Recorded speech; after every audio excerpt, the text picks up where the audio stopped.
ठीक है ना एग्जाम में। और फिर जो आखिरी 2-3 लेक्चर्स रहेंगे वो जनवरी 2026 में, ठीक है ना। ये जो इम्पोर्टेंट सूचियाँ 2026 में जनवरी में रहेगी, फरवरी तो अभी स्टार्ट होगी, ठीक है ना, क्लियर। तो उसी के हिसाब से वो चलेगा, ठीक है ना। लेकिन ये ऐसी न्यूज़ है, इन हमने वही रखा है जो चीज़ एग्जामिनेशन पॉइंट ऑफ व्यू से क्या है इम्पोर्टेंट है, मोस्ट इम्पोर्टेंट है, आती है वैसे ही वैसे, ठीक है ना, क्लियर। अभी हाल ही में दिसंबर में यहाँ क्या है कि रूसी राष्ट्रपति पुतिन की भारत यात्रा थी, ठीक है ना, क्लियर। जाहिर सी बात है कि व्लादिमीर पुतिन का विश्व पटल पर एक बड़ा अच्छा ओहदा है और पोजीशन अच्छी है, ठीक। और इनसे हुआ या आपके डोनाल्ड ट्रंप हो गए, इन दोनों लोगों से संबंधित कोई भी न्यूज़ होती है बड़ी इंपॉर्टेंट हो जाती है, ठीक है ना, क्लियर। तो ओवरऑल क्या कि ये भारत दौरे पे थे 4 से 5 दिसंबर, ठीक है ना, क्लियर। तो कभी कभी होता ये है कि आपके इम्तहान में पूछ लेते हैं कि भाई बताओ अभी भारत दौरे पे अभी हाल ही में कुछ दिनों पहले थे, वो कौन सा माह था। तो माह तो कम से कम याद ही रखिएगा कि दिसंबर था, डेट नहीं उतनी आवश्यक है, ठीक।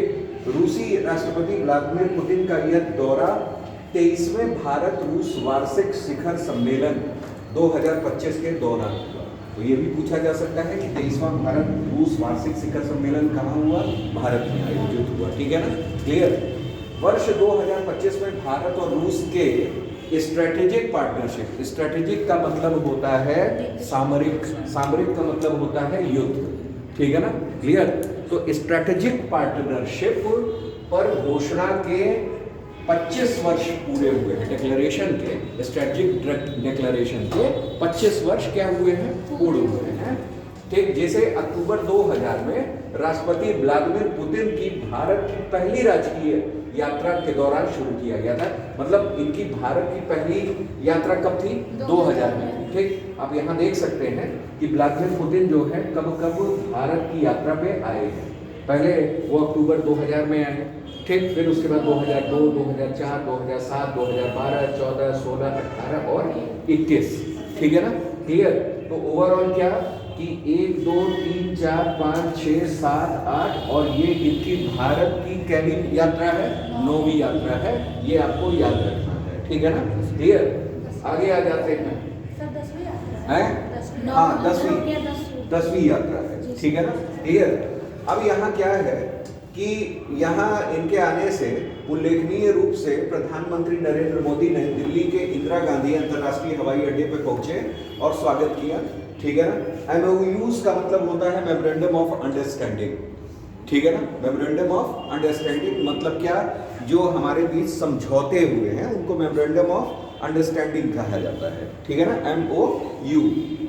एक राज्य के नागरिकों की दूसरे राज्य के क्षेत्र में अस्थायी श्रम गतिविधि पर समझौता, अनियमित प्रवासन से निपटने के सहयोग पर समझौता, ये डिफरेंट क्षेत्र हैं, ठीक है ना। इन्हें आप एक बार पढ़िएगा, ठीक, कि किन किन क्षेत्रों में हुआ है, ठीक है ना, क्लियर। सारे क्षेत्र हैं, जैसे डाक क्षेत्र भी है आपका, ठीक है ना, और इनके अलावा आपको देखने में आ रहा है खाद्य सुरक्षा के भी क्षेत्र में है, समुद्री बोर्ड के बीच में भी है, ठीक है ना, कई सारे साइंटिफिक और एकेडमिक क्षेत्र में भी है, ठीक। यहाँ इम्पोर्टेंट ये है कि जैसे दिया हुआ है मुंबई यूनिवर्सिटी और लोमोनोसोव मॉस्को स्टेट यूनिवर्सिटी और रशियन डायरेक्ट इन्वेस्टमेंट फंड की joint task company management company के बीच सहयोग समझौता, ठीक है ना। तो ओवरऑल ये कहा जा सकता है कि रशियन यूनिवर्सिटी जो है मॉस्को की स्टेट यूनिवर्सिटी और किस स्टेट के बीच, ठीक, तो मुंबई स्टेट यूनिवर्सिटी के बीच एक समझौता हुआ है। फिर डिक्लेरेशन की बात कर लेते हैं। अच्छा, यहाँ जानिए मुख्य कार्यक्रम ये है कि ये द्विपक्षीय वार्ता हुई है, ठीक, किन किन मुद्दों पे, व्यापार पे, रक्षा पे, ठीक, उसके बाद रणनीतिक साझेदारी और वैश्विक मुद्दों पर। इनके अलावा आ जाइए, घोषणा क्या है, वर्ष 2030 तक भारत रूस आर्थिक सहयोग के रणनीतिक क्षेत्र के विकास हेतु कार्यक्रम, ठीक है ना। जो लक्ष्य बनाया गया है वो 2030 तक बनाया गया है कि हमारा रणनीतिक क्षेत्र, रणनीतिक का मतलब क्या, हमारा स्ट्रैटेजिक, ठीक है ना, सामरिक एक हिसाब से, क्लियर। रूस ने international big cat alliance IBCA में शामिल होने के लिए फ्रेमवर्क एग्रीमेंट को अपनाने का क्या किया, फैसला किया। ठीक है ना, ये भारत के ही प्रयास से ये संगठन जो है IBCA यानी इंटरनेशनल बिग कैट अलायंस क्या हुआ है, शुरुआत की गई है। ठीक है ना, क्लियर। नेशनल क्राफ्ट म्यूजियम और हस्तकला अकेडमी नई दिल्ली और जारिसिनो स्टेट हिस्टोरिकल और architectural art and landscape museum reserve के बीच एग्रीमेंट, ये बहुत उतना इंपॉर्टेंट नहीं है, ये जरूर याद रखिएगा 2030 तक रणनीतिक साझेदारी है। जो साझेदारी का लक्ष्य रखा गया है वो कब तक रखा गया है, 2030 तक, ये याद रखिएगा। और IBCA में उस फ्रेमवर्क में शामिल होने का फैसला। ठीक है ना, क्लियर। इनके अलावा टूरिस्ट वीजा निःशुल्क देना 30 दिनों का, ठीक है ना, पारस्परिक आधार पर रूसी नागरिकों को। और उसके बाद फ्री में ग्रुप टूरिस्ट वीजा, ये सब बहुत ज़्यादा इंपॉर्टेंट नहीं है, यहाँ ये इंपॉर्टेंट है, ये ध्यान में रखिएगा। जैसे पुतिन को कुछ उपहार मिले हैं, ठीक है ना, उपहार मिले हैं तो ये भारतीय कई चीज़ों का अलग अलग वो है। जैसे जानिए, एक दिया गया है फाइन असम ब्लैक टी, ठीक है ना, ये क्या है, ये ब्रह्मपुत्र के उपजाऊ मैदानों से असम की काली चाय, जाहिर सी बात है कि यहाँ क्या होता है कि असम का ही चाय जो होता है मोस्ट अच्छा माना जाता है, काफी अच्छा माना जाता है भारत में, ठीक है ना, ब्रह्मपुत्र वैली में। ठीक, दूसरा क्या है, सजावटी सिल्वर टी सेट, ये किसकी थी, ये पूरी कैसी थी, चांदी की थी। ठीक, और कहाँ से, मुर्शिदाबाद, ये मुर्शिदाबाद कहाँ पड़ता है, वेस्ट बंगाल में, ठीक है ना, क्लियर, वहां से था। तीसरा है सिल्वर हॉर्स, सिल्वर हॉर्स ये भी कैसा था, चांदी का घोड़ा, ठीक है ना, क्लियर। ये आपके धातु शिल्प परंपराओं के बारे में है। फिर उसके बाद मार्बल शतरंज सेट, मार्बल आप जान रहे हैं कि आगरा आसपास के क्षेत्र जो है, ठीक है ना, वहाँ काफी ये चलता है। तो आगरा उत्तर प्रदेश का हस्त निर्मित संगमरमर का शतरंज सेट, ये उत्तर प्रदेश में ODOP के बढ़ावे के लिए है, ठीक है ना। कैसे ODOP को यानी वन डिस्ट्रिक्ट वन प्रोग्राम को हम लोग मतलब बढ़ाएं, ठीक है ना, आगे करें, एक्सटेंड करें, तो उसके लिए है। फिर हमारा क्या है, काश्मीरी केसर, काश्मीरी केसर, इसको हम लोग स्थानीय रूप से अगर वहां देखा जाए कश्मीर में तो इसको कोंग कहते हैं या जाफरान कहते हैं, ठीक है ना, क्लियर।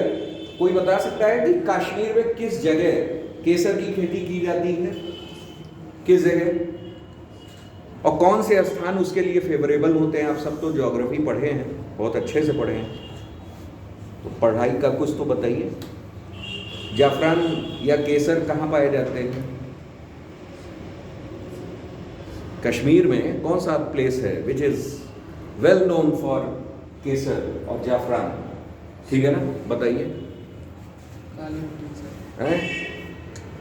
होता है वहाँ क्या, पीर पंजाल के पार्श्व में, the lateral side of Pir Panjal, Pir Panjal के पार्श्व में वो स्थान माना जाता है। और जो एरिया पे फेवरेबल होता है that one is called as karewa, उसको क्या कहा जाता है, करेवा, ठीक है ना। करेवा ही जो है वो बेसिकली किसके लिए जानी जाती हैं, केसर्स के लिए जानी जाती है, जाफरान के लिए की जाती है, ठीक है ना। अगर प्लांट के उसमें देखा जाए तो ये बेसिकली इसका पार्ट जो होता है वो स्टिग्मा होता है। क्या होता है, स्टिग्मा, जिसको हम लोग यूज़ करते हैं। जैसे होता है ना कि आप लोग पढ़ते होंगे, बॉटनी पढ़े होंगे, अगर बायोलॉजी पढ़ रहे होंगे तो बायोलॉजी में उसमें दिया होगा विच पार्ट ऑफ जाफरान और केसर इज़ यूज्ड फॉर, ठीक है ना, ईटिंग पर्पज़। जो हम लोग ईट कर रहे हैं, केसर दूध में डाल के लोग खाते हैं, तो कौन सा पार्ट होता है, विच पार्ट, वो पार्ट हमारा होता है क्या, स्टिग्मा, ठीक है ना, स्टिग्मा इज द पार्ट, ठीक, क्लियर। हाँ, तो ये सब पढ़िए भाई, जैसे बॉटनी वॉटनी में आप लोगों ने काफ़ी चीज़ें पढ़ी होंगी, ठीक। मिर्ची क्या है, जो आप लोग तीखा लगता है, वो है क्या एक्चुअल में, कौन सा प्लांट पार्ट हम लोग खाते हैं मिर्ची का, जड़ खाते हैं, तना खाते हैं, फल खाते हैं, फूल खाते हैं, ये चारों ऑप्शन में बताइए क्या खाते हैं। सब इनसे आप जड़, तना, फूल, फल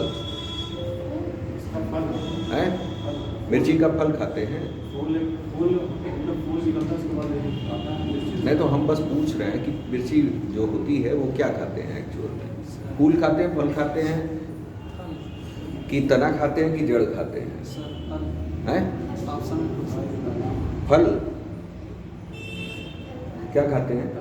फल खाते हैं भाई, सिंपल चीज़ मैंने जी पूछी है। सर कई लोग हम सोच रहे थे, कई लोग बोल देंगे सब्जी खाते हैं, सलाद खाते हैं सर, ठीक है ना? और मूली क्या खाते हैं? मूली का कौन सा पार्ट होता है खाने वाला? जड़ होता है। और प्याज का? प्याज का कौन सा पार्ट होता है सर खाने जड़ी में? हैं? जड़ प्याज जड़ खाते हैं। नहीं सर, हाँ, जड़ उसके नीचे जड़ तो क्या खाते हैं? जड़ नहीं खाते हैं। तरीके से हैं? तना, उसका तना है, तना होता है। तना होता है। तना को कहते क्या है अगर तना है तो? ध्यान में रखिए, तना खाते हैं। प्याज जो है क्या खाते हैं? तना। तने में भी होता है बल्ब। बल्ब समझते हैं? ठीक, हिंदी में कहते हैं शल्क। शल्क, ये सारे एग्जाम्स में आते हैं आपके, ठीक है ना? एसएससी से लेकर के सिविल सर्विसेज तक, तो तैयारी कीजिए भाई। ठीक, चलिए आगे आइए। कश्मीर के पहाड़ी इलाकों में उगाया जाता है, ठीक, तो ये ध्यान में रखिएगा। फिर दिया गया श्रीमद् भगवद गीता, उसका रूसी अनुवाद करके दिया गया है, ठीक है ना? क्लियर? गीता आप जान रहे हैं निष्काम कर्म पर के सिद्धांत पर आधारित है, ठीक है ना? क्लियर? और विद्या भवन में इंडोलॉजी केंद्र की डीन डॉक्टर शशि बाला और ऋषि वशिष्ठ संस्थान की डीन ओल्गा लॉन्सेको ने इसका क्या किया है? रूसी में अनुवाद किया है। तो पूछा जा सकता है कि भाई श्रीमद् भगवद गीता का रूसी अनुवाद किसने किया? जो व्लादिमीर पुतिन को दिया गया। तो ये दो नाम याद रखिएगा, इंपॉर्टेंट है। एक शशि बाला जी हैं, एक ओल्गा है। शशि बाला और ओल्गा, ठीक है ना? क्लियर? आगे आ जाइए। ये तो पुतिन की यात्राएं थी, ठीक है ना, जो भारत में रही है। अब आगे आ जाते हैं। हमारी एक चीज और है, जैसे यहाँ क्या है, ये 20वां G20 शिखर सम्मेलन हुआ है। 20वां G20 शिखर सम्मेलन हुआ है। G20 जो है 20 देशों का समूह है, ठीक। अभी इसका आयोजन जो है कहाँ हुआ? नवंबर में हुआ। और कहाँ? जोहान्सबर्ग, दक्षिण अफ्रीका, ठीक है ना? जोहान्सबर्ग दक्षिण अफ्रीका में, ठीक है ना? अफ्रीका महाद्वीप पर पहला G20 सम्मेलन हुआ है। ये ध्यान में रखिएगा कि अभी तक इससे पहले कोई भी सम्मेलन हमारे अफ्रीका महाद्वीप पर नहीं हुआ है। ये पहला अवसर था कि G20 का सम्मेलन हुआ है, ठीक। थीम इंपॉर्टेंट होती है, थीम याद कीजिएगा। थीम पूछा जाता है एकजुटता, समानता और स्थिरता, ठीक है ना? एकजुटता, समानता और स्थिरता। और सिरिल रामाफोसा वहां के राष्ट्रपति हैं, उन्होंने इसकी क्या की? अध्यक्षता की। एजेंडा और फोकस एरिया ये आपका दिया हुआ है, बहुत कम ही, रेयर ऑफ द रेयरेस्ट पूछा जाता है। आप लोगों में वन लाइनर टाइप के ज्यादा आ जाते हैं। और अगर कोई ऐसा मुद्दा रहता है कुछ कि लगे कि हाँ ये पूछा जा सकता है, वही पूछा जाता है, इससे ज्यादा नहीं पूछा जाता है, ठीक। आगे आइए। आगे इसमें दिया हुआ है मुख्य परिणाम। मुख्य परिणाम क्या है? एकजुटता, समानता, सस्टेनेबिलिटी की पुष्टि करने वाला 122 पैराग्राफ की घोषणा पत्र। ये इंपॉर्टेंट है, ये ध्यान रखिएगा। कुछ लाइंस जैसे एग्जाम में दिए जाते हैं वो ऐसे ही की पॉइंट्स होते हैं जो 2-3 लाइन के प्रश्न बनते हैं, ठीक है ना? क्लियर? कितने जो डिक्लेरेशन किया गया है, डिक्लेरेशन यानी घोषणा पत्र, ठीक है ना? कई घोषणा पत्र के नाम इंपॉर्टेंट हो जाते हैं क्योंकि वहां कुछ इस तरीके का किया जाता है। तो ये ध्यान में रखिएगा। ये 122 प्लस ये 122 पैराग्राफ वाली क्या है? घोषणा पत्र यहाँ बनाया गया है। अच्छा, इसमें क्या किया गया है कि ट्रांसपेरेंट एआई के उपयोग पर जो आजकल मुद्दे चल रहे हैं उसी से रिलेट किया हुआ है, ठीक। इसे आप एक बार देखिएगा। यहाँ क्या है? इनके अलावा जो है G20 के बारे में जान लीजिए कि ये दुनिया की बड़ी अर्थव्यवस्थाओं में से एक अंतर्राष्ट्रीय फोरम है। वैश्विक अर्थव्यवस्था, वित्तीय और विकास से जुड़े मुद्दों पर यहाँ क्या होता है? चर्चा होता है। इसमें 19 देश, ठीक है ना? कितने देश शामिल हैं? 19 देश प्लस यूरोपीय यूनियन, अफ्रीकन यूनियन, ठीक, ये शामिल है, ठीक है ना, क्लियर। तो ओवरऑल ये ध्यान में रखिएगा 19 देश हैं, उनके अलावा हमारे 2 यूनियंस हैं, संघ हैं, एक अफ्रीकन यूनियन और एक हमारा यूरोपियन यूनियन, ये ध्यान में रखिएगा। इसके अलावा आइए, एक युवा पहल है, ठीक है, ये युवा एआई फॉर ऑल पहल, ठीक, केंद्र सरकार ने क्या किया है नवंबर 2025 में, युवा एआई, ठीक है ना, एआई यानी आर्टिफिशियल इंटेलिजेंस फॉर ऑल का नाम का एक फ्री नेशनल कोर्स शुरू किया है। अब अगर आए युवा एआई क्या है, तो एक लाइन में ध्यान में रखिएगा, जब भी ऑब्जेक्टिव पेपर बनता है आप खुद सोचो कि आपको इतनी क्रिएटिविटी दिमाग में चलनी चाहिए कि वो ऑब्जेक्टिव में क्या दे सकते हैं, ठीक है ना, क्लियर। तो पहले तो वो एक्चुअल में है क्या, तो इस चीज को ध्यान में रखिएगा कि युवा एआई क्या है, एक फ्री नेशनल कोर्स है, ठीक है ना, युवा एआई फॉर ऑल, ठीक। कार्यान्वयन इसका कौन कर रहा है, ये इलेक्ट्रॉनिक और सूचना प्रौद्योगिकी मंत्रालय और इंडिया एआई मिशन के तहत है, ठीक है ना, मतलब एक मिशन और एक हमारा क्या है, मंत्रालय है, ठीक है ना, दोनों के समन्वित रूप से ये जो है हमारा फ्री नेशनल कोर्स चल रहा है एआई का। उद्देश्य क्या है, उद्देश्य है भारत में एआई की बुनियादी समझ और शिक्षा को आम करना, खासकर युवाओं और सामान्य नागरिकों तक एआई साक्षरता पहुंचाना, ये ध्यान में रखिएगा। एआई इस समय का बहुत ज्वलंत मुद्दा है, आए दिन आपके मेंस में पेपर में आता है, साइंस एंड टेक में, एआई के डिमेरिट्स बताइए, एआई के मेरिट्स बताइए, एआई इस क्षेत्र में कितना सार्थक है, हाउ टू एआई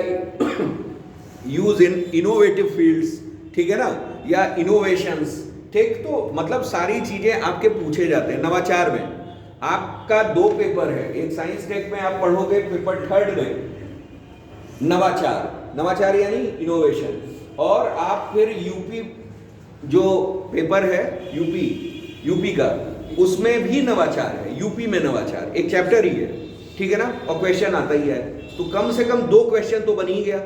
मान लीजिए एक 8 नंबर का आ गया, एक आपका 12 नंबर का आ गया, 20 नंबर तो आपका पेपर ऐसे ही बन गया नवाचार पे। और नवाचार में सबसे पहले आप क्या डालोगे, नवाचार में एआई ही डालोगे।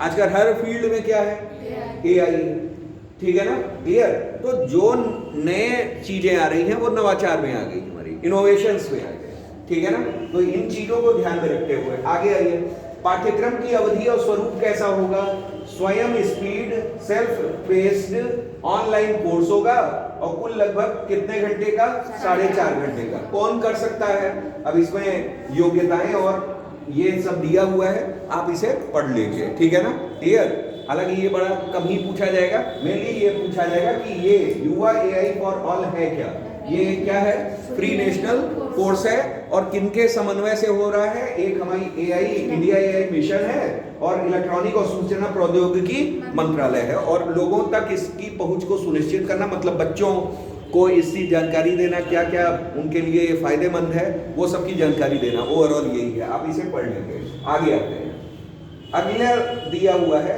अच्छा हाँ एक चीज और, G20 जो है अब की कहाँ हुआ, जोहान्सबर्ग में हुआ, ठीक है ना, कहाँ हुआ, जोहान्सबर्ग में। अगला कहाँ होने वाला है, G20, उसे लिख लीजिए, G20 अगला कहाँ होगा, G20 लिखिए, अगला अमेरिका में होने वाला है 2026 में। अगला जो है अमेरिका में होने वाला है 2026 में, अगला अमेरिका में 2026 में, यानी यूएसए। और पिछला कहाँ हुआ था, ब्राजील में। पिछला कहाँ हुआ था 2019 वाला, वो ब्राजील में, ठीक है ना, 19 वाला कह रहे हैं, 24 वाला 19वां था, ठीक है ना, वो 19वां था, अब की 20वां था, और ये 26 में क्या होगा, 21वां होगा, ठीक है ना, समझ में आया। पहले ब्राजील 2024 में, 2025 में जोहान्सबर्ग में, ठीक, और 26 में कहा, यूएसए में, ठीक है ना, क्लियर, या हाँ ठीक, बैठा लीजिए कुछ भी, BJU, ठीक है ना, बीजे यू बजऊ, याद कर लीजिए, हमें करने में क्या है, सीधे हम लोग ऐसे ही लिख लेते हैं, बैठा लिया, कुछ भी दिमाग में याद करना है ना, आप वैसे भी नहीं बैठा पाओगे, कुछ बना लो, G20 जो आए बजऊ, याद, ब यानी ब्राजील हो गया, यानी जोहान्सबर्ग हो गया, यू यानी ये। हालांकि दीज आर द टेक्निक, ये आपके अपने से जनरेट होना चाहिए, मेरे बताने पे नहीं होना चाहिए, ठीक है ना, क्लियर, याद कर लो जो भी आपको सुटेबल लगे। आइए, भारत में 4 नई श्रम संहिता, ठीक है ना, लेबर कानून आए हैं, ठीक है ना, लेबर संहिता, ठीक। आगे आइए, ये क्या है, भारत में 21 नवंबर 2025 से 4 नई श्रम संहिताओं को लागू कर दिया गया है। कब से लागू किया गया है? 21 नवंबर से। इन्हें 29 मौजूदा श्रम कानूनों के स्थान पर लागू किया गया। बहुत बहुत बहुत इंपॉर्टेंट है, 4 को लाया गया है 29 की जगह। समझ में आ रहा है? ठीक, क्लियर। तो इसको याद रखना है, बहुत इंपॉर्टेंट है कि हमने 29 को खत्म कर दिया, लेबर कानूनों को, लेबर संहिताओं को, और उसकी जगह 4 रिन्यू करके ले आ दिया, उन्हीं में इंप्लीमेंट करके ले आ दिया 4, 29 की जगह 4, बस ये याद रखना है। आगे आइए, उसके बाद है वेतन संहिता 2019। ये 4 कौन कौन सी है? ये यही है। एक हमारा क्या है? वेतन संहिता 2019, औद्योगिक संबंध संहिता 2020, सामाजिक सुरक्षा संहिता 2020 और व्यावसायिक सुरक्षा, स्वास्थ्य और कार्य शर्त संहिता 2020। ठीक, क्लियर। अब कहाँ है ये याद रखिए। पहले है क्या हमारा? वेतन संहिता, वेतन याद रखिए, संहिता तो है ही, वेतन। दूसरा क्या? औद्योगिक संबंध, वेतन, औद्योगिक संबंध। फिर उसके बाद सामाजिक सुरक्षा और फिर व्यावसायिक सुरक्षा, ठीक है ना, क्लियर। पहला वेतन, दूसरा उद्योग यानी औद्योगिक, तीसरा सामाजिक सुरक्षा और चौथा व्यावसायिक सुरक्षा। फिर से, पहला वेतन, दूसरा औद्योगिक, तीसरा सामाजिक, चौथा, याद हो गया? ठीक। अब संहिता तो है ही, क्लियर। 4 की जगह 29 की जगह कितने? 4, ठीक है ना, नवंबर में आया है, ठीक है ना, क्लियर। आगे आइए, इसमें क्या है? इसमें प्रमुख बदलाव क्या किए गए हैं? वेतन और वेतन संरचना में बदलाव किया गया है। क्या कि न्यूनतम वेतन सुनिश्चित कर दिया गया है कि इतना होगा, ठीक है ना, क्लियर। वेतन समय पर देना अनिवार्य है, ठीक है ना। वेतन में समानता और लिंग भेद नहीं बर्दाश्त किया जाएगा। आगे आइए, ये क्या है? ये औद्योगिक वाला है। यहाँ क्या है कि अब प्लेटफॉर्म्स, गिग वर्कर्स, असंगठित क्षेत्र, संविदा कर्मचारियों को सामाजिक सुरक्षा, पीएफ, पेंशन, ग्रेजुटी आदि का दायरा। उसके बाद आइए, कार्यस्थल सुरक्षा, मतलब इसे दिया हुआ है, इसे आप क्या करेंगे? एक बार पढ़ लेंगे, एक नजर, ठीक है ना। इंपॉर्टेंट क्या है? इंपॉर्टेंट चारों के नाम होने चाहिए। एग्जाम में देता क्या है कि देखिए बहुत डेप्थ में नहीं जाता है, पहले आप कॉमन वाले पढ़ लो, अगर कॉमन याद हो गए, ठीक, तब आप आगे बहुत डेप्थ में जाओ, क्योंकि आप अभी तुरंत मेंस तो लिखने जा नहीं रहे हो। हाँ, मेंस में ये पूछा जाने वाला है, ठीक। तो मेंस में ये पूरा याद रखिएगा कि क्या क्या सुधार किए गए, ठीक है ना। वैसे आपको केवल याद रखना है कि हमारा ये जो है, ठीक, क्या किया गया है? सुधार किया गया है, ठीक, क्लियर, सुधार किया गया है। और 29 में 4 ले आए गए हैं। 29 में कितने ले आए गए हैं? 4 ले आए गए हैं, ठीक, क्लियर। और फिर फाइनली हमारा 4 कौन कौन से? जैसे पूछा जाएगा कि अभी नए इंप्लीमेंटेड कानून कौन, संहिताएं कौन कौन सी हैं, या कौन इनमें से नहीं है। 4 ऑप्शन है, एक हटा दिया मान लीजिए, ठीक। तो आपको पकड़ने आना चाहिए कि क्या एक्चुअल में है, ठीक है ना, क्लियर। ये हो गया। इसके अलावा दूसरा प्रश्न है आपका ये कि 56वां यानी 56 IFFI 2025, ठीक है ना, क्लियर। ये क्या? ये international film festival of India, ठीक है ना, क्लियर। अब यहाँ क्या है? हमने आपको बताया था ये इंपॉर्टेंट होता है, एक वेनिस इंपॉर्टेंट होता है, वेनिस वाला हुआ था ना कल। आप देखे होंगे कि किसको मिला था? यशस्वी सोलंकी थी कि कौन, ऐसे ही नाम था, उस डायरेक्टर को मिला था, ठीक। और वो डायरेक्टर ने पहली बार, ठीक है ना, भारतीय महिला थी जिसे डायरेक्टर के रूप में एज अ वहाँ अवार्ड मिला था। और एक फिल्म फेस्टिवल और पूछा जाता है, कान फिल्म फेस्टिवल, फ्रांस वाला, ये याद रखिएगा, बहुत इंपॉर्टेंट होते हैं ये सब। इसमें आइए, इसमें मेजबान शहर कौन था? पणजी, गोवा में। ठीक, फोकस देश कौन था? जापान। भागीदारी यानी पार्टनरशिप कंट्री कौन था? हमारे स्पेन। स्पॉटलाइट देश ऑस्ट्रेलिया।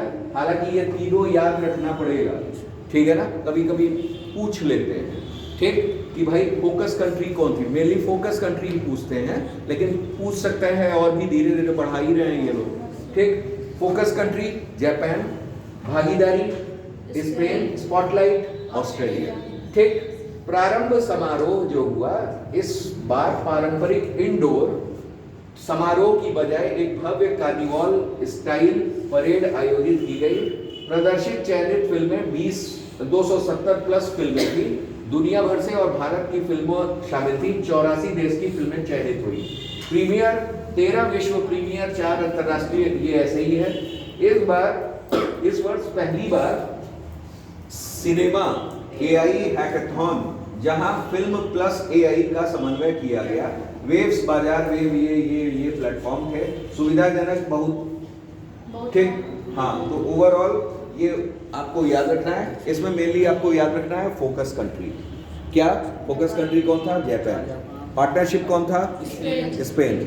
और हमारा स्पॉटलाइट ऑस्ट्रेलिया, ठीक है ना। बस इतना याद रखिए। और कहाँ, ये हमेशा ही वहीं होता है, गोवा में, ठीक है ना। क्लियर? आगे आइए। बहुत rare of the rarest case में इधर उधर बदला जा सकता है, अदरवाइज इसका एक सेंटर ही हो गया है, क्या? गोवा, ठीक है ना। आगे आइए। आईसीसी महिला क्रिकेट विश्व कप, ठीक है ना। आप जान रहे हैं आईसीसी महिला क्रिकेट विश्व कप, भारतीय महिला क्रिकेट टीम ने 2 नवंबर 2025 को किसको हराया? दक्षिण अफ्रीका को हराकर वनडे विश्व कप खिताब जीता है, ठीक है ना। क्लियर? अभी आपने कल 2 और विश्व कप पढ़ा था, एक ब्लाइंड 2020 क्रिकेट और महिला विश्व कप कबड्डी, ठीक है ना। वो भी भारत के ही हवाले हुआ है 2025 में, ठीक है ना। क्लियर? तो ये सब मतलब अलग से लिख लेना चाहिए एक ही जगह, कौन कौन जीता है, ठीक। तो पहला कौन? ब्लाइंड 2020 विश्व कप, ब्लाइंड 2020 विश्व कप महिलाओं का, और दूसरा क्या? महिला कबड्डी विश्व कप, ठीक है ना। और ये तीसरा है क्या? आईसीसी, पहला आईसीसी महिला वनडे विश्व कप जीता है, ये ध्यान रखिएगा। भारतीयों के लिए ये भी पहला अवसर है, वो दोनों भी पहले अवसर थे। आगे आइए।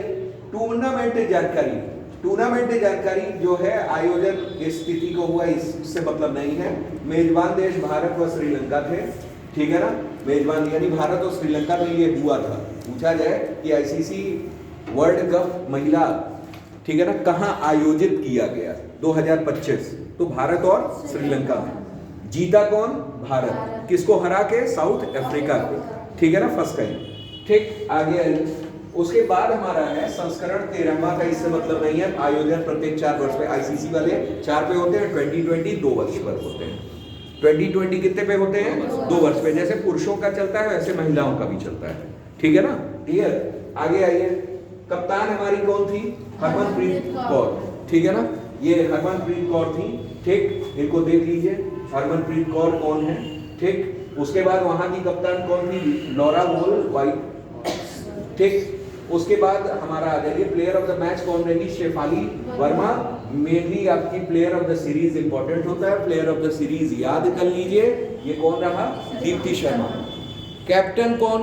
हु वाज द कैप्टन और who was the player of the series, ठीक है ना। कौन? दीप्ति शर्मा, ठीक है ना। दीप्ति शर्मा, मतलब ये 2 नाम तो याद ही रखिए, ठीक है ना। क्लियर? और किसको हरा कर, ये भी बड़ा पूछा जाता है, किसको हरा करके?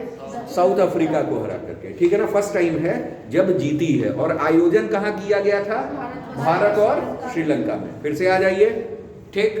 सीरीज मैं मतलब वुमेन ऑफ द सीरीज कौन रही? दीप्ति शर्मा, ठीक है ना। कप्तान कौन थी? ठीक, हरमनप्रीत कौर। किसको हराया? दक्षिण अफ्रीका को। आयोजन कहाँ हुआ था?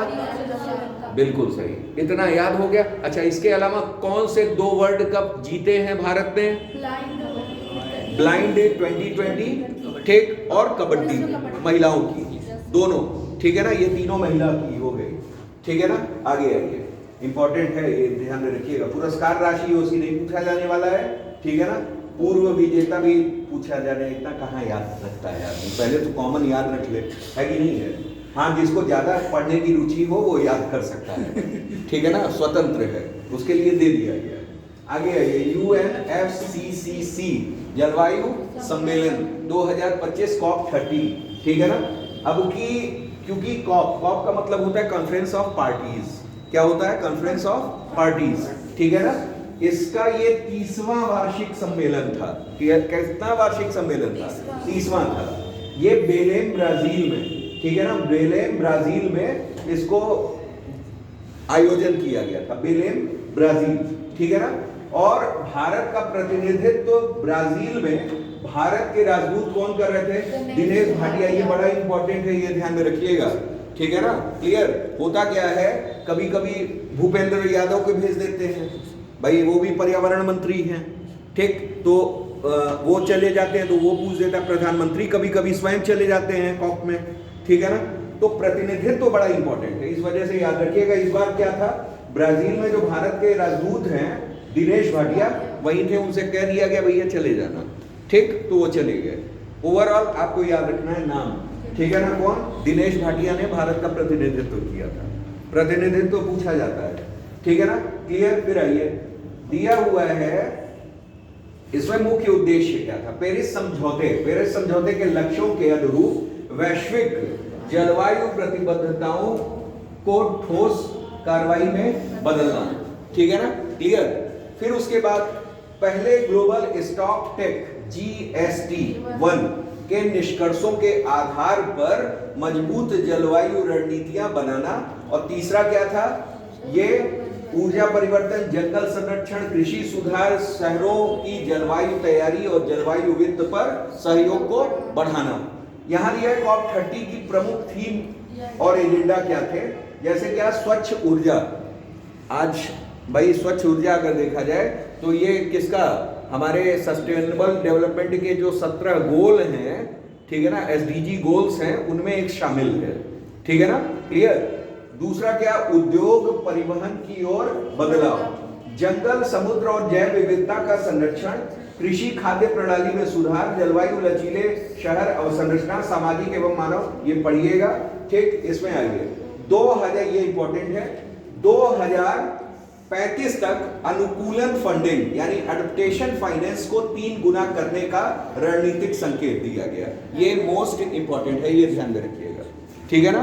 क्लियर, उसके बाद आइए, माइंड द गैप, ठीक, महत्वाकांक्षा बढ़ाने के लिए नई पहल की गई है। माइंड द गैप मतलब इन क्रियाओं में महत्वाकांक्षा बढ़ाने के लिए एक पहल, इनिशिएटिव लिया गया है जिसका नाम क्या है, माइंड द गैप, ठीक है ना। तो माइंड द गैप ये इंपॉर्टेंट है, ठीक। फिर उसके बाद न्याय संगत परिवर्तन के लिए मार्गदर्शन हेतु एक नया UNFCCC तंत्र, ग्लोबल गोल ऑन अडेप्टेशन के लिए संकेतकों पर देशों ने सहमति जताई।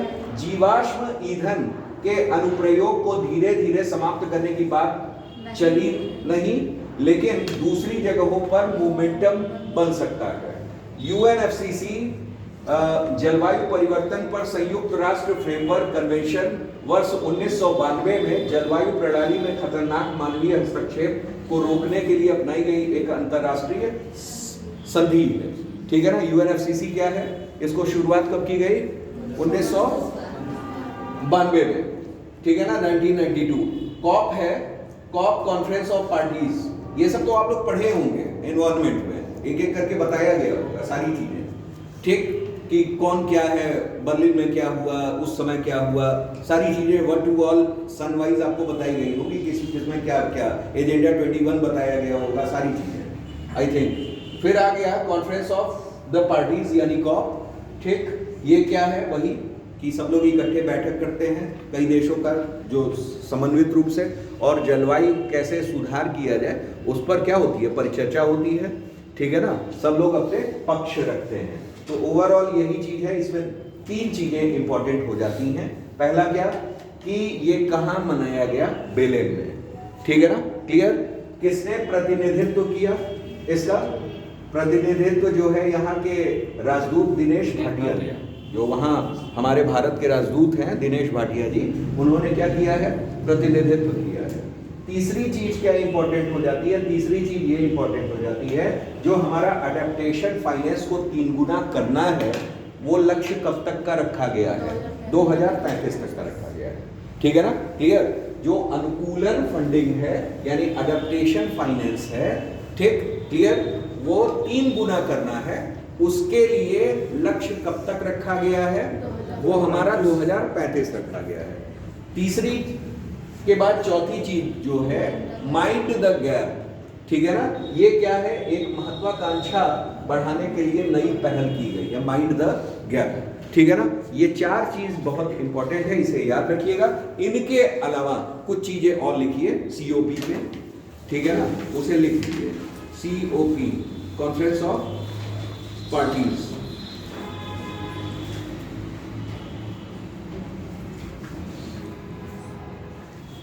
ठीक है ना? लिखिए कॉप ये 30 था ना, 30 था ना? Yes sir.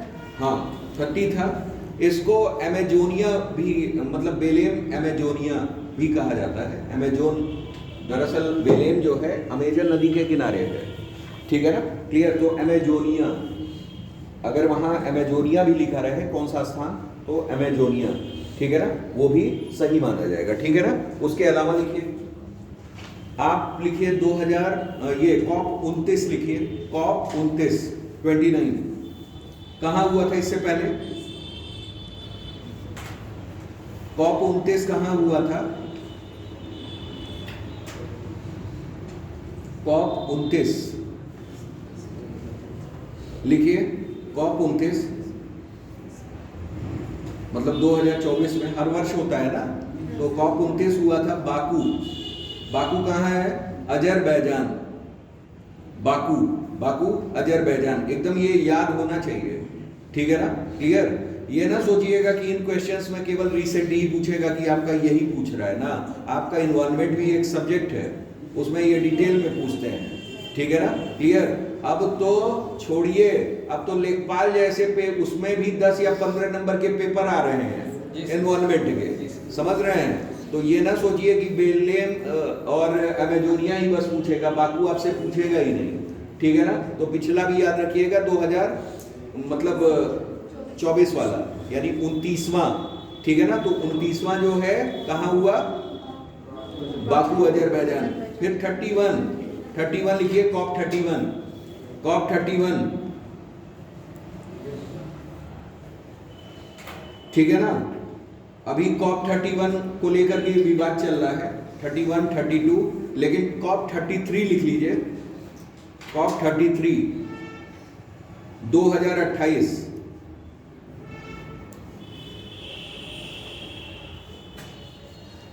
2028। ये लिखिए, नई दिल्ली भारत, नई दिल्ली भारत। ठीक है ना? क्लियर? नई दिल्ली भारत। और लिख लीजिए कुल सदस्य देश 198 हैं अभी 2025 तक कॉप में। ठीक है ना? कितने? 98। हाँ 198 देश, 198। ठीक, बस इतना याद रखिए, बहुत है। आगे आते हैं। अमेरिका बाहर हो गया हैं? अमेरिका बाहर हो गया। हाँ, अरे अमेरिका का कुछ ना करिए, अमेरिका सबसे बाहर, वो एक्सेप्शन है। अभी वो पेरिस में भी 200 टैरिफ लगा रहा है, समझ रहे हैं? मतलब अनियमितता ही चलेगी उसमें। विनाशकारी हाँ बुद्धि हो रहा है। ठीक, पता चला सब मिल करके उन्हीं को डंप कर देंगे। ठीक है ना? और कुछ नहीं होगा। केंद्रीय वेतन आयोग इस समय का चर्चा वाला मुद्दा है प्रेजेंट टाइम में। हमने आपको बताया था कि रंजना देसाई, ठीक है ना, रंजना प्रकाश देसाई कमेटी की रिपोर्ट से ही चलनी है सारी चीजें। 18 महीनों में ये अपनी रिपोर्ट देंगी। ठीक है ना? क्लियर? कितना बढ़ाया जाता है, आमदनी कितनी होगी, वो सारा डिसाइड करता है फिटमेंट फैक्टर। कौन? फिटमैन फैक्टर। मतलब क्या? ये फिटमेंट फैक्टर।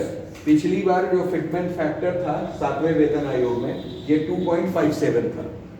फिटमेंट फैक्टर का मतलब ये होता है कि जो न्यूनतम मूल वेतन होता है, मूल वेतन में इतने का मल्टीप्लाई कर दीजिए, वो उस साल का वेतन हो जाएगा। ठीक है ना, उतना मतलब इजाफा हो जाएगा। मतलब अगर किसी का मूल वेतन इतना था तो इतने गुणे, ठीक, मतलब 2.5 गुना बढ़ गया। ठीक है ना, क्लियर। 2.57 मल्टीप्लाई हो जाता है। मतलब अगर 2000 मान लीजिए 2000 था तो उसका कम से कम आप समझो 50,000 समथिंग, इस तरह 52,000 इस तरह से आ जाएगा। इस बार का फिटमेंट फैक्टर जो देखने में आ रहा है अनुमानित, वो 1.82 से लेकर के 2.57 के बीच रहने की संभावना जताई जा रही है। फिलहाल में रिपोर्ट आपकी आएगी, कब तक रिपोर्ट आनी है आपकी 2027 मिड तक। ठीक है ना, 2027 मिड तक आएगी और आप जिनको फायदा होगा वो 2028 से होगा, लेकिन सिफारिशें लागू कब से होंगी? 2026 से ही मानी जाएंगी नियमानुसार। ठीक है ना, ऐसा कुछ है। ठीक, आगे आइए, इसमें देख लीजिए इन लोगों के साथ जैसे और लोग भी रहे हैं। ठीक, एक अंशकालिक सदस्य इसमें रहे हैं पुलक घोष, याद रखिएगा।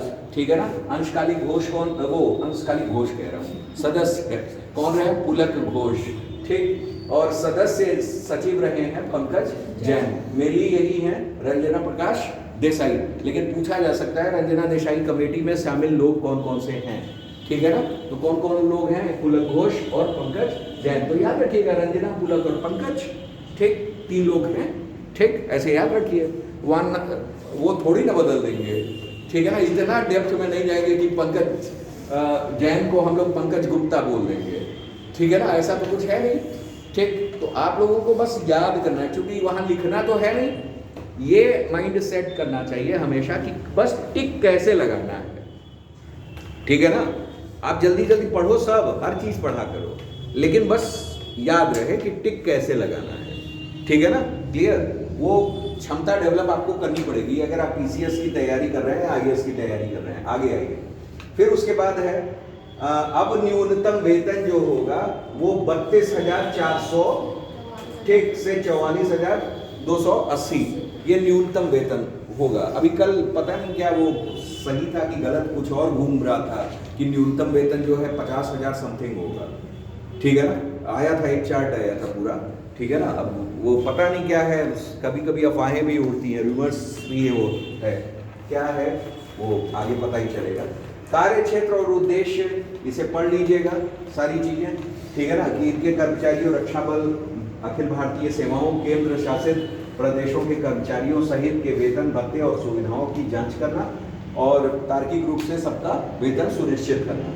18 महीनों के अंदर यानी जून 2027 तक, मिड तक आपके रिपोर्ट्स दे दी जाएंगी। रिपोर्ट फाइनल करना और रिपोर्ट जनवरी 2026 से लागू होने का अनुमान, ऐसा नियम के अनुसार तो यही है, लेकिन जो फायदा मिलेगा एक्चुअल में वो जनवरी 2028 से मिलना शुरू होगा। ठीक है ना, क्लियर, ये चीज है ओवरऑल। और ये देख लीजिएगा, इसे जरा जरूर देख लीजिएगा, जरूर से देख लीजिएगा, क्योंकि आपके इकोनॉमी सेक्शन का है। ठीक है ना, और कमेटीज जो भी गठित की जाती है उनके कार्यकाल पूछ लेते हैं, खासकर जब वो चर्चा के विषय में रहे हो। ठीक है ना, आपको दे देगा 5वां वेतन आयोग और 4था वेतन आयोग, फिर उसके बाद 6वां वेतन आयोग, 7वां वेतन, चारों को मैच करिए किस सन में हुआ। तो पिछला वाला वेतन आयोग गठित कब किया गया था? 2014 में, और 16 से सिफारिशें लागू हो गई थी, मतलब लोगों को मिलना शुरू हो गया था। ठीक है ना, क्लियर, इस चीज को याद रखिएगा। हाँ, बस इतना है ओवरऑल, बहुत ज़्यादा तो अब आप लोग को जानना नहीं, आ जाइए। लखनऊ सिटी ऑफ गैस्ट्रोनॉमी घोषित किया गया है। ठीक है ना, किसको? लखनऊ, मतलब लखनऊ को क्या घोषित किया गया है? City of gastronomy. Gastronomy that one is related with भोजन। ठीक है ना, गैस्ट्रोनॉमी स्वाद का शहर, मतलब आप समझ लीजिए इससे रिलेटेड है। यहाँ ये दूसरी बार गठित किया गया है, मतलब दूसरा शहर है भारत का जिसे सिटी ऑफ गैस्ट्रोनॉमी किया गया है। ठीक है ना, जान लीजिए, पढ़ लीजिए। दिया है क्या? लखनऊ सिटी ऑफ गैस्ट्रोनॉमी हुआ। ये सिटी ऑफ गैस्ट्रोनॉमी किसके द्वारा किया गया है? यूनेस्को के द्वारा। ठीक है ना, ये बहुत इंपॉर्टेंट है, ये याद रखिएगा। कहीं कहीं लिख देता है यूनेस्को, यूएनओ, यूनिसेफ, सब यू देख करके लड़का ओ पे आ जाता है। ठीक है ना, क्लियर। तो वो आप लोगों को पूरा ध्यान में रखना है, ठीक। अच्छा, इसका आयोजन कहाँ हुआ था? समरकंद उज्बेकिस्तान में हुआ था। कहाँ हुआ था? समरकंद उज्बेकिस्तान, ठीक है ना, 2025 में। ये 43वां सत्र था। हर वर्ष सत्र होता है यूनेस्को का भी, जैसे कॉप सम्मेलन हो गया या यूएन का सम्मेलन हो गया, इस तरह यूनेस्को का भी सत्र हर वर्ष होता है, ठीक है ना। तो वहाँ कुछ फैसले लिए जाते हैं कि कुछ सिटीज को क्या चुनिंदा शहर के रूप में हम लोग चयनित करते हैं किसी मामले में, ठीक है ना। तो इसको लखनऊ को क्या किया गया है? City of gastronomy. क्योंकि ये इंपॉर्टेंट इस वजह से भी हो जाता है आपके लिए, क्योंकि ये यूपी की न्यूज है। किसकी न्यूज है? यूपी की। इस वजह से इसको थोड़ा डेप्थ में जाना पड़ेगा कि आयोजन कहाँ हुआ था? समरकंद उज्बेकिस्तान में। सोचा गया कि इसको गैस्ट्रोनॉमी शहर बना ही दिया जाए, ठीक है ना। कैवा सत्र था? 43वां सत्र था। 43वां है ना, 43वां सत्र था। यूनेस्को ने ऐसा सोचा। फिर आइए, लखनऊ में ये क्यों फेमस है? कबाब, बिरयानी, कोरमा, शीरमाल। कोई खाया है शीरमाल? है? कौन खाया है? कोई? हम भी नहीं खाए हैं आज तक। कोरमा, कोरमा, कोरमा भी नहीं। कबाब, टुंडे कबाब और कौन कबाब दुनिया भर के होते हैं। कबाब बिरयानी को हम खाए हैं, कोरमा भी सुना है, ऐसा नहीं खाया नहीं, लेकिन शीरमाल, ठीक। चलिए, ये व्यक्तिगत साझा कीजिएगा आप लोग। फिर आगे आइए, भारत में स्थान। लखनऊ भारत का दूसरा शहर है, हमने अभी आपको बताया, और हैदराबाद सिटी ऑफ गैस्ट्रोनॉमी है। वो पहला यूनेस्को द्वारा चुना गया पहला शहर है, ठीक है ना। वहां भी कोरमा और शीरमाल और क्या क्या, ठीक है ना, क्लियर, ये मिलता होगा। तो ये इसको कब चुना गया था? 2019 में। 2019 में सिटी ऑफ गैस्ट्रोनॉमी। आगे आइए, आगे दिया हुआ है UNESCO creative cities network, UCCN, ठीक है ना। इसकी स्थापना 2004 में की गई थी। अब यहाँ क्या है? क्रिएटिव सिटीज नेटवर्क है, ठीक है ना, क्लियर। वो था सिटी ऑफ गैस्ट्रोनॉमी। अब इसका उद्देश्य क्या है? अस्थाई शहरी विकास हेतु रचनात्मकता को क्या करना? बढ़ावा देना। इसमें हस्तकला, लोक कला, डिजाइन, फिल्म, गैस्ट्रोनॉमी, पाक कला, ठीक, ये सब क्या करता है? ये क्रिएटिव शहर उस मामले में, किस मामले में क्रिएटिविटी है? जैसे गैस्ट्रोनॉमी में है, पाक कला हो गया, ठीक। इनके अलावा साहित्य में, ठीक, इनके अलावा मीडिया में, आर्किटेक्चर में, ठीक है ना। तो ऐसा घोषित किया जाता है। वर्तमान में, ठीक, इसमें 100 देशों के 408 शहर शामिल हैं। अब देखिए, भारत में की वर्तमान स्थिति है कि किसको किस क्षेत्र में क्या किया गया है, दिया गया है। अब देखिए, सबसे पहले जयपुर को 2015 में हस्तकला या लोक कला के क्षेत्र में दिया गया है, ठीक है ना, क्रिएटिव सिटी का, ठीक। फिर वाराणसी को संगीत में, चेन्नई को संगीत में, मुंबई को फिल्म में, हैदराबाद को गैस्ट्रोनॉमी, अपने लखनऊ को गैस्ट्रोनॉमी, ठीक है ना, कोझिकोड साहित्य, ग्वालियर संगीत और श्रीनगर हस्तकला और लोक कला। अब देखिए, हस्तकला लोक कला वाले दो हैं, एक श्रीनगर और जयपुर। श्रीनगर और जयपुर ये किससे हैं? हस्तकला लोक कला, ठीक है ना। गैस्ट्रोनॉमी में दो, हैदराबाद और लखनऊ, ठीक है ना। कोझिकोड साहित्य हो गया। कोझिकोड क्या हो गया? साहित्य। 3 जगह की म्यूजिक बड़ी फेमस है, एक मुंबई नहीं सॉरी चेन्नई, वाराणसी और ग्वालियर, ठीक है ना। चेन्नई, वाराणसी और ग्वालियर ये संगीत से हो गए, ठीक। और उसके बाद हमारा मुंबई किससे हो गया? फिल्म से। ये आप लोग जान ही रहो, बाकी खत्म, ठीक है ना। तो ओवरऑल ये याद रखना है, जैसे दे सकता है कि क्रिएटिव सिटी नेटवर्क्स में कौन सा शहर किस लिए जाना जाता है, आपको मैच करना रहेगा। आजकल ऐसे फसाऊ प्रश्न दिए जा रहे हैं, ठीक है ना, क्लियर। तो आपको वो होना चाहिए। साहित्य में कितने हो गए? 1 कोझिकोड। संगीत में कितने हो गए? 3 हो गए। कौन? ग्वालियर, चेन्नई और वाराणसी। पाक कला में 2 हो गए, ठीक है ना, क्लियर। फिल्म में 1 हो गया, ठीक है ना। तो ऐसे करके याद कर लीजिएगा। आगे आइए, ये क्वेश्चन आप लोग को याद हो गया।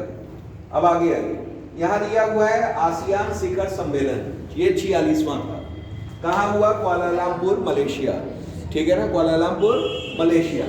अब यहाँ आइए, यहाँ क्या है?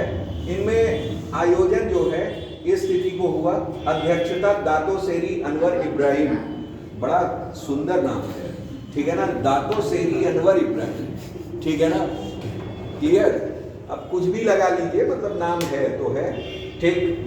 हमें ये लग रहा है कि लोग इनको कह के बुलाते क्या होंगे, दातो की सेरी की अनवर की इब्राहिम, ठीक ठीक। चलिए पीएम है भाई, ठीक। आइए, विषय क्या है, समावेशित और स्थिरता, इंक्लूसिविटी और सस्टेनेबिलिटी, ठीक है ना, क्लियर।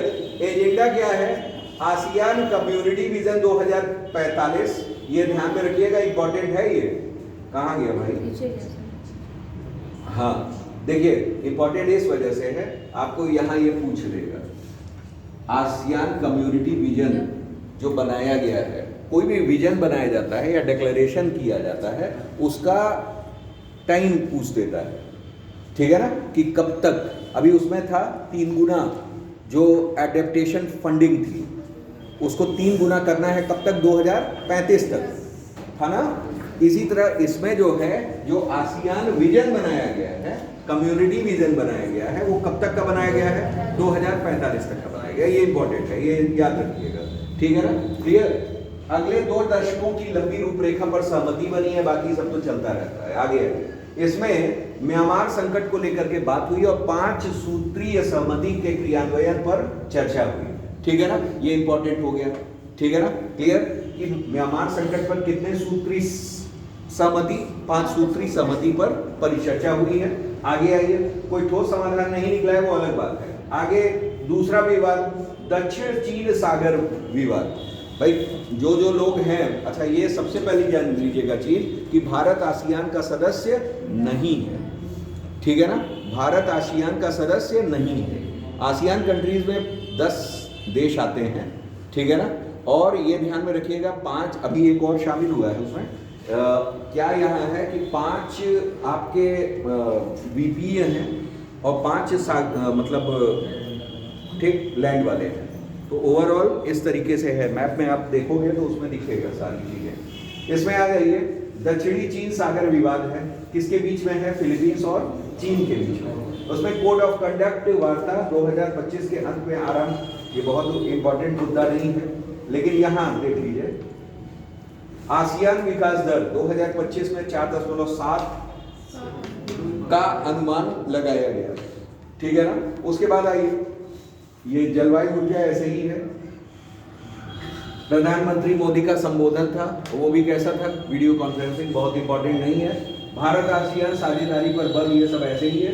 एक्ट इस पॉलिसी, ये ब्लू इकोनॉमी, सब बस ये जान लीजिए कि इसमें इंपॉर्टेंट क्या चीज थी, आसियान कम्युनिटी विजन 2045 है। ब्लू इकोनॉमी किससे करते हैं? कौन इकोनॉमी? ब्लू, अरे समुद्र से, ब्लू जहां भी आ जाए समुद्र रिलेटेड। ब्लू क्रांति किससे है भाई, नीली क्रांति मत्स्य पालन समुद्री, तो उसी से होगा, ठीक है ना। आजकल कलर डिसाइड कर दे रहे हैं कौन सा क्रांति, ठीक है ना, क्लियर। हाँ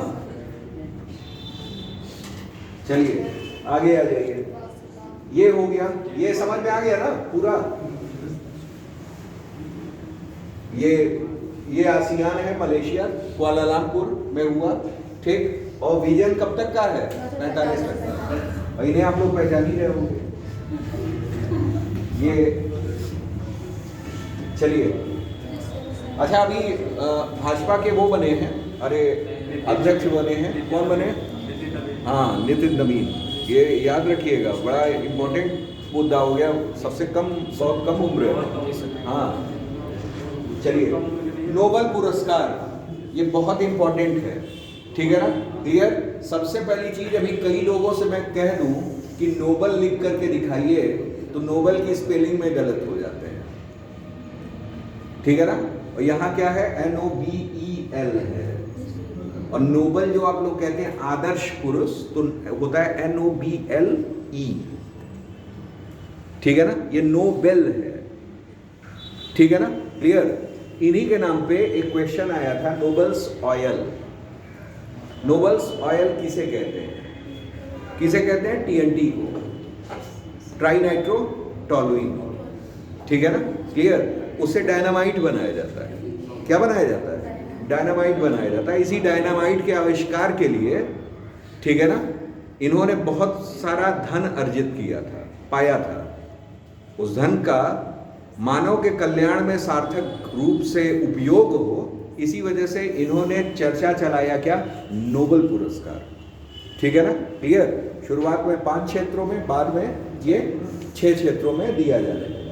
ठीक है ना, तो ओवरऑल नोबेल पुरस्कार यही है। तो ये नाम याद रखिएगा, नोबेल है, कई लोग नोबल वो लिख देते हैं। ठीक है ना, क्लियर, ये चीज है। तो ये नोबेल पुरस्कार है।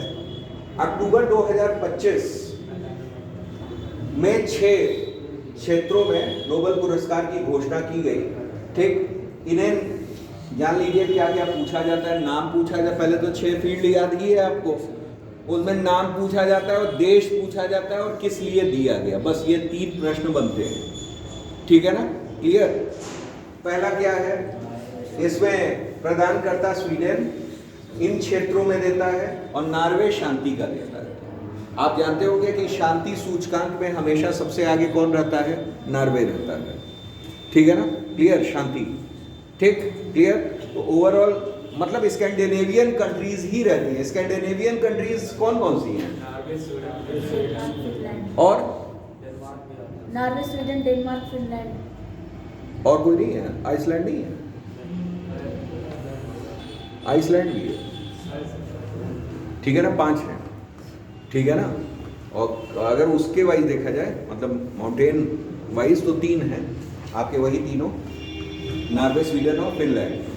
और डेनमार्क और ये आइसलैंड जो है, चूंकि वो जनजातियाँ वहाँ पाई जा रही हैं, इस वजह से ये भी स्कैंडिनेवियन कंट्रीज में आ जाती हैं। ठीक है ना, क्लियर। ये सब पता तो है ही आप लोगों को। गुड, ठीक। स्वीडन ये हो गया, नॉर्वे ये हो गया। ठीक है ना, क्लियर।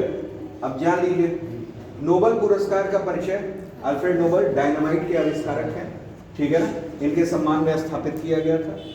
शुरुआत वर्ष 2001 5 श्रेणियों में दी जाती थी। 1968 से ये 6ठी श्रेणी अर्थशास्त्र में शामिल हो गई। ठीक है ना, 6ठी श्रेणी, सबसे अंत में कौन जुड़ा, अर्थशास्त्र। ठीक है ना, क्लियर। मरणोपरांत पुरस्कार प्रदान नहीं किए जाते। ठीक है ना, क्लियर, जान लीजिएगा।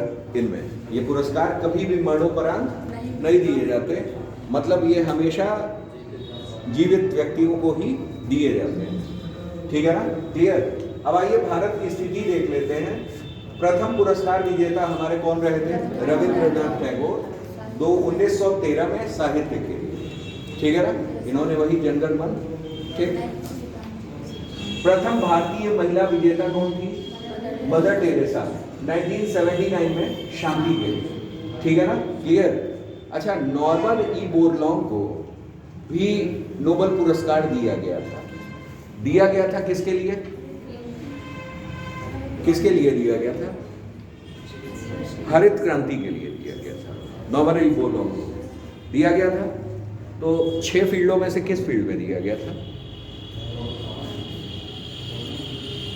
6 फील्डों में से किस फील्ड में दिया गया था? है? साइंस का मिलता है क्या?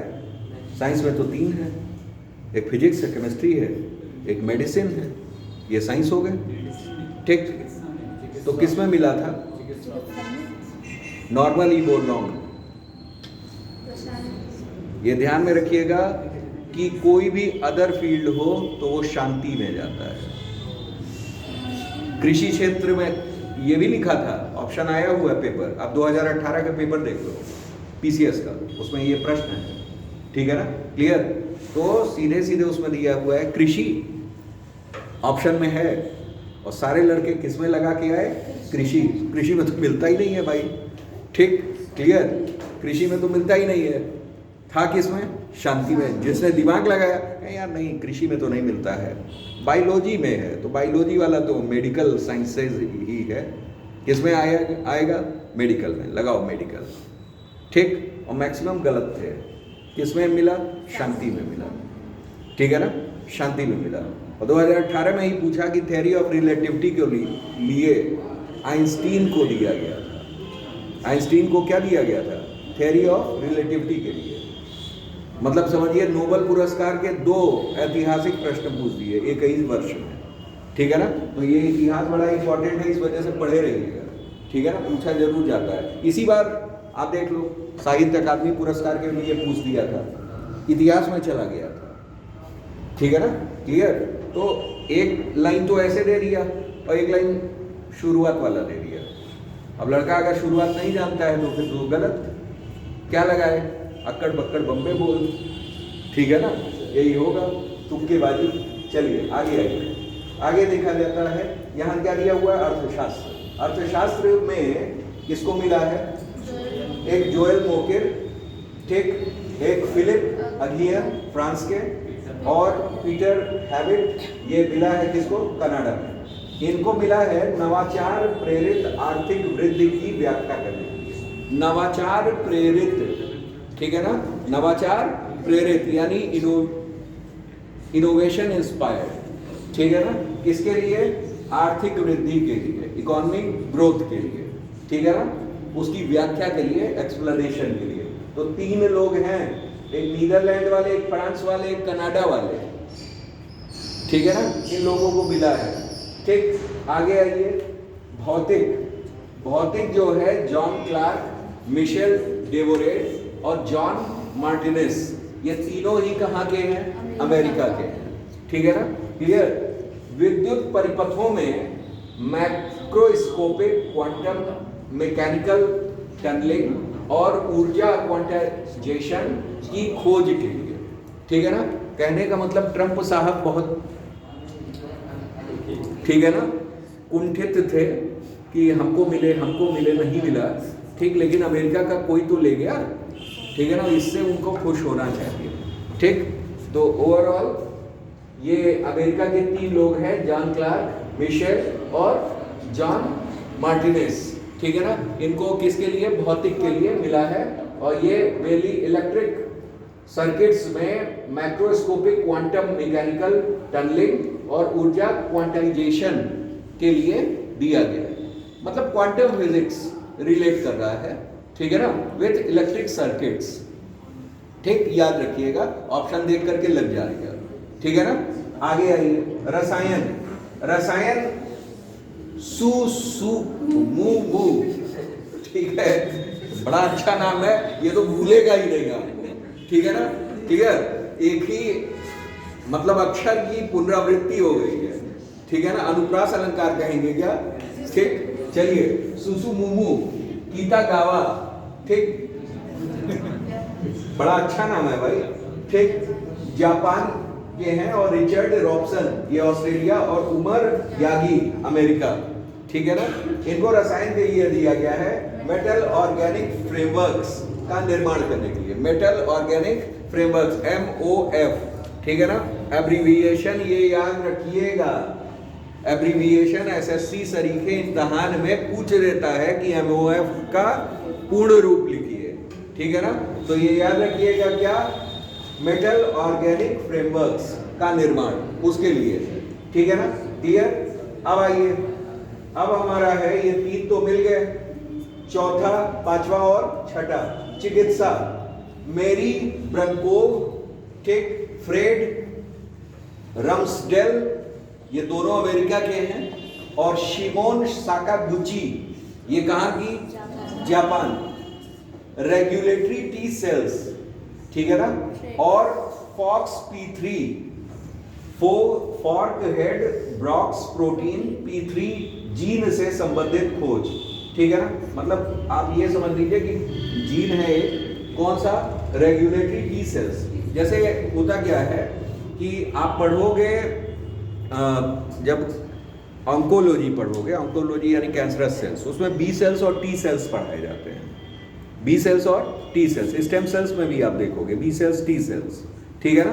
तो यहाँ टी सेल्स रेगुलेशन की बात कर रहा है, तो उसी को TREGS, ठीक है ना, क्लियर, वो दे दिया है। और फॉक्स P3 ये फोर्क हेड बॉक्स प्रोटीन, ठीक है ना, फोर्क हेड बॉक्स प्रोटीन है, ठीक, P3 जिसको कह रहे हैं, जीन से संबंधित खोज किया है। तो मतलब ये 2 जीन हैं, ठीक है ना, एक जीन क्या है, ट्रेक्स, और दूसरी क्या है, फॉक्स P3, ठीक है ना। ट्रैक्स को हम लोग क्या कह रहे हैं? T cells regulatory gene. T cells regulatory gene नाम में ही है, टी यानी टी सेल्स और रेग यानी रेगुलेटरी जीन्स, ठीक है ना। और यहाँ फॉक्स, एफ फॉर क्या हो गया? फॉरहेड, ठीक है ना। ऑक्स लिया गया है बॉक्स से, ठीक है ना। फॉरहेड बॉक्स, फॉरहेड बॉक्स, ठीक है ना। क्लियर। प्रोटीन P3 इसको कहा जाता है, P3 प्रोटीन, ठीक। तो उसके जीन से संबंधित खोज के लिए किया गया है, ठीक है ना। क्लियर। जीन क्या होते हैं एक्चुअल में? Genes are actually DNA. Genes क्या होते हैं? डीएनए होते हैं। और डीएनए में प्रोटीन होता है कि नहीं होता है? होता है, कंफर्म बताइए। डीएनए में प्रोटीन होता है? डीएनए में होता है? कौन सा प्रोटीन होता है? कौन सा प्रोटीन होता है हमें बता दीजिए। डीएनए क्या होता है? What is DNA? Full form क्या है? और उसमें डीएनए डीऑक्सीरिबोन्यूक्लिक एसिड हो गया, तो डीएनए एक्चुअल में है क्या? Nucleic acid. न्यूक्लिक एसिड में क्या पाया जाता है? Nucleic acid is the chain of nucleotides. Nucleotide किससे मिलकर के बना होता है? BSA से मिलकर के बना होता है। BSA साहब, B यानी बेस, S यानी शुगर, A यानी एसिड। विच बेस? आपका नाइट्रोजिनस बेस। विच शुगर? Pentose sugar. और एसिड फास्फोरिक एसिड। तो कहाँ हमारा प्रोटीन आया? हमारा कहाँ प्रोटीन आया? लेकिन अटैच रहते हैं, जैसे डीएनए में हिस्टोन प्रोटीन पाया जाता है,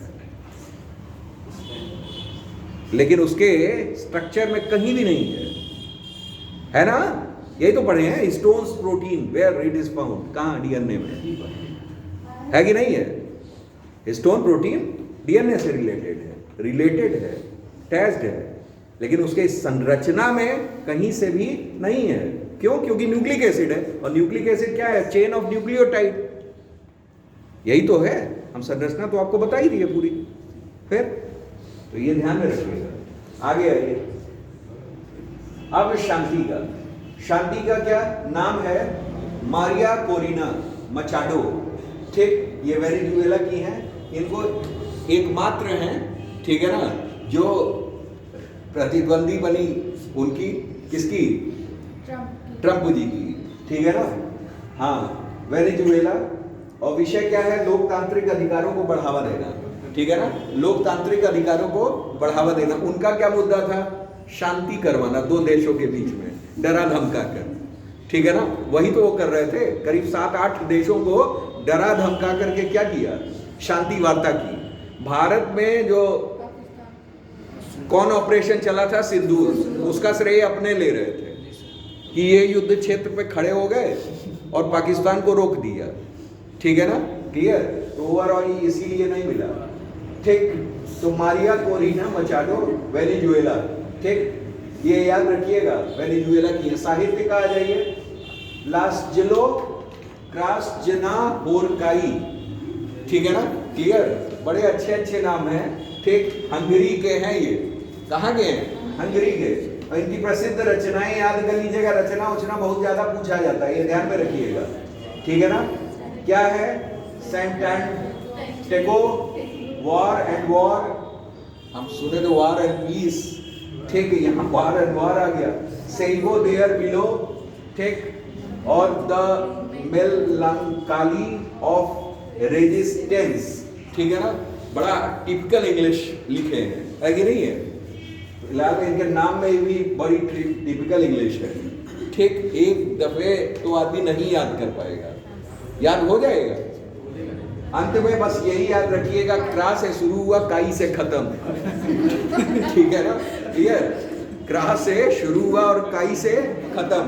वही है जिनको साहित्य के लिए मिला है काई। कोई काई है, ठीक। अब ये याद हो गया, कभी भूलेगा नहीं, है कि नहीं है? ठीक।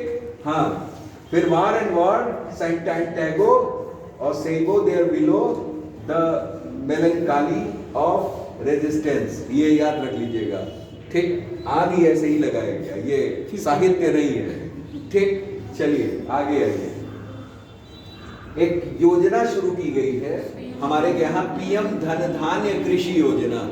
ठीक है, पीएम धन धान्य कृषि योजना, इसकी स्वीकृति जो है केंद्रीय मंत्रिमंडल ने दी है। ठीक है ना, जुलाई 2025 में, और प्रारंभिक घोषणा कब होगा? केंद्रीय बजट 25-26 में। ठीक है, क्लियर। शुरुआत इसकी अक्टूबर 2025 में की गई। ठीक, उद्देश्य क्या है? उद्देश्य है भारतीय कृषि को रूपांतरित करना, ठीक है ना, ट्रांसफॉर्म्ड करना। ठीक, और कृषि उत्पादकता को क्या करना? बढ़ाना। कृषि उत्पादकता हम लोग क्या कर रहे हैं? बढ़ा रहे हैं। ठीक है ना, क्लियर। आगे आइए, ये अवधि जो है कब से? 6 वर्ष की अवधि है, और 25-26 से प्रारंभ होगी। अब 25-26 से 6 वर्ष जोड़ लीजिए। ठीक है ना, 26-27, 27-28, 28-29, ऐसे ऐसे करके जोड़िएगा। ठीक है ना, तो वो है। आगे आइए, लक्ष्य क्या है? 100 पिछड़े जिलों में कृषि उत्पादकता बढ़ाना। ठीक, उसके अलावा बेहतर सिंचाई, भंडारण, ऋण की पहुंच और संधारणीय कृषि पद्धतियों के माध्यम से। ठीक है ना, संधारणीय कृषि समझ रहे हैं ना? सस्टेनेबल एग्रीकल्चर, उसको क्या कहेंगे? Sustainable agriculture. ये ध्यान रखिएगा, इस समय प्रेजेंट टाइम में ये पद्धति ज्यादा उपयोग में लाई जा रही है। ठीक है ना, आकांक्षी जिला कार्यक्रम। ठीक, आकांक्षी जिला कार्यक्रम जो है ये शुरू किया गया था 2018 में भारत सरकार द्वारा, और इसका उद्देश्य था 112 सबसे पिछड़े जिलों का समग्र विकास करना। ठीक है ना, और यहाँ क्या है? कृषि 100 पिछड़े जिलों में कृषि उत्पादकता यानी एग्रीकल्चर प्रोडक्टिविटी को क्या करना? बढ़ाना।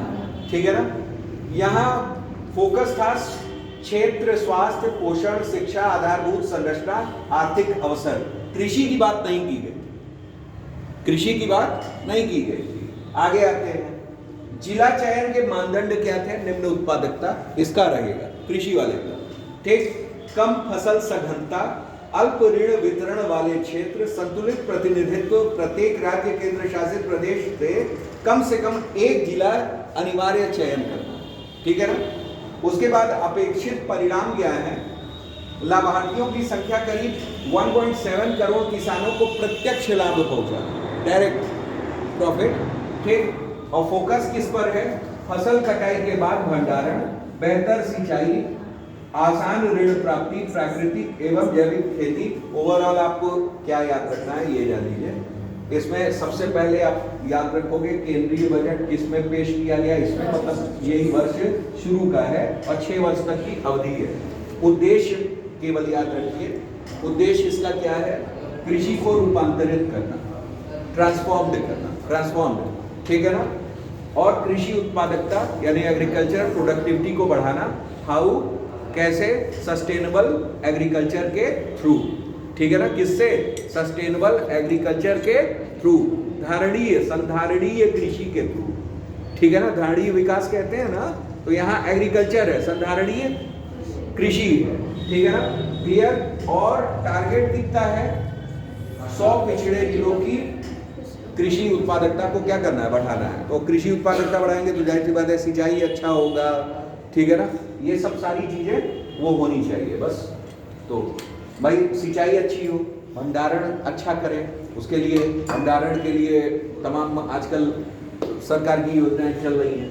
ठीक है ना, वेयर हाउसेस खोले जा रहे हैं, कोल्ड स्टोरेज खोले जा रहे हैं। ठीक है ना, तमाम चीजें। फिर ऋण की पहुंच, इजली लोन और क्रेडिट्स, ये सब वो किए जाए।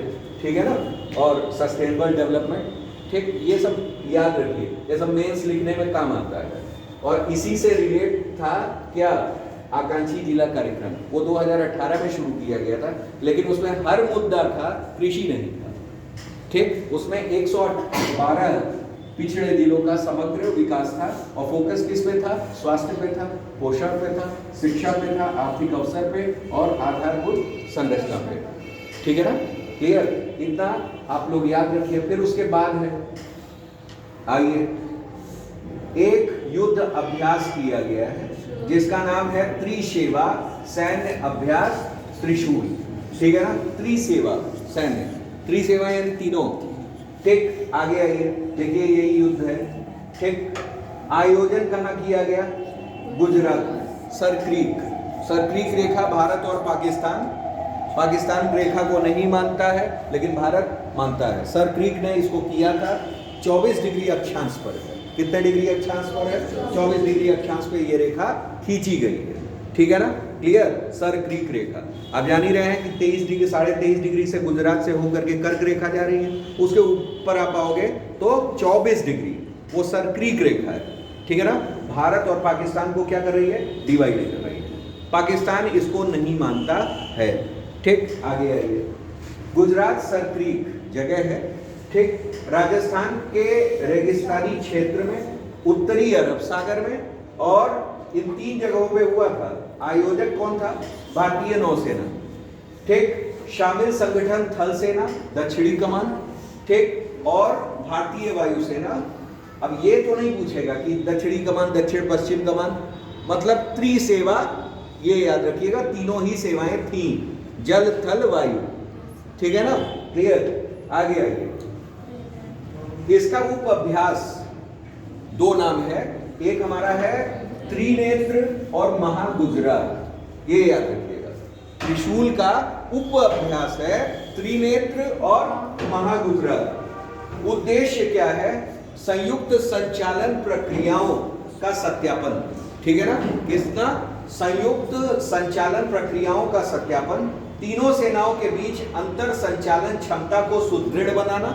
ठीक है ना, बहुक्षेत्रीय अभियानों के लिए नेटवर्क आधारित कमांड एकीकरण को मजबूत करना। सरक्रीक के बारे में जान लीजिए, ये दलदली मुहाना क्षेत्र है, दलदली कच्छ का रण आप जान रहे हैं, गुजरात और सिंध पाकिस्तान के बीच है। ठीक है ना, जान रहे हैं, मैंग्रोव प्लांट्स भी ज्यादा पाए जाते हैं वहाँ। कच्छ का रण है, मैंग्रोव प्लांट मार्शी एरिया है, मार्शी को हम लोग क्या कहते हैं? दलदली। ठीक है ना, क्लियर? अरब सागर से मिलन स्थान लंबाई 96 किलोमीटर है। ठीक है ना, इसे याद रखिएगा, 96 किलोमीटर इंपॉर्टेंट है, तो ये भी पूछा जाता है।